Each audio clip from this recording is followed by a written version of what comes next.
మీ business విస్తరించాలనుకుంటున్నారా? మార్చి 16, 17 హైటెక్స్ లో franchise India biggest ఫ్రో expo.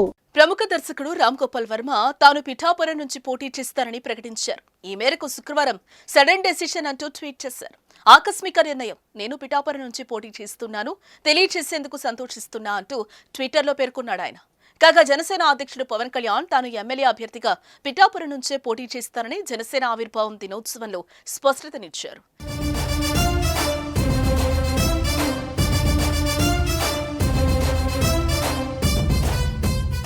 ప్రస్తుతానికి ఎంపీగా పోటీ చేసే ఆలోచన తనకు లేదని క్లారిటీ ఇచ్చారు పవన్. అయితే పవన్ ప్రకటించిన కొద్దిసేపటికే ఆర్జీవీ ట్వీట్ చేయడం సంచలనంగా మారింది. ఇప్పుడు అయితే పవన్ కళ్యాణ్ ప్రకటనను ఉద్దేశించే ఆర్జీవీ వ్యంగ్యంగా ఈ ట్వీట్ చేసినట్లుగా అంతగా భావిస్తున్నారు. అయితే ఆర్జీవీ ట్వీట్ పై నెటిజన్లు తెగ కామెంట్స్ చేస్తున్నారు.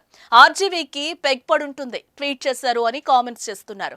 జయ ఆర్జీవీ అని కొందరు, టీడీపీ, జనసేన, బీజేపీకి ఇంకా డిపాజిట్లు కూడా రావని మరొకరు, ఇంతకీ ఏ పార్టీ నుంచి పోటీ చేస్తున్నారని ఇలా రకరకాలుగా కామెంట్స్ చేస్తున్నారు. మొత్తానికి పవన్ కళ్యాణ్ అనేసరికి ఆర్జీవీ ఎక్కడున్నా సరే ఇలా వచ్చి రియాక్ట్ అవ్వటం ఆయనకే సరిపోయిందంటున్నారు అనలిస్టులు.